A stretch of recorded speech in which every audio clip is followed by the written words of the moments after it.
ஆசைப்படுறீங்களோ துன்பம் அங்கே தான் இருக்கும். ஒரு மனுஷன் மேலே அளவு கடந்த ஆசை வச்சிங்கன்னா அந்த மனுஷன் மூலமாக உங்களுக்கு துன்பமும் சேரும். ஆடம்பரத்து மேலே ஆசை வச்சிங்கன்னா அந்த ஆடம்பரத்தாலேயே நீங்கள் பல விஷயத்தை எடுப்பீங்க.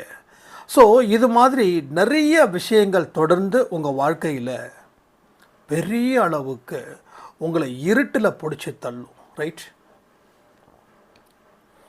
மனுஷனுடைய விஷயங்கள் ஏன் இவ்வளோ தூரம் பெரிய அளவில் இதாக இருக்குதுன்னா, மனுஷன் தான் பார்த்தது எல்லாமே தனக்கு சொந்தம்னு நினைக்க ஆரம்பிக்கிறான்.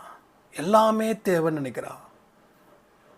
தேவையில்லாதது எதுவுமே இருக்கக்கூடாது, எல்லாமே எனக்கு தேவை, இருக்கட்டும் இருக்கட்டும் இருக்கட்டும்னு சொல்லி வீட்டிலையும் அடுக்கிறான், ஆசைகளை மனசுலையும் அடக்கிறான்.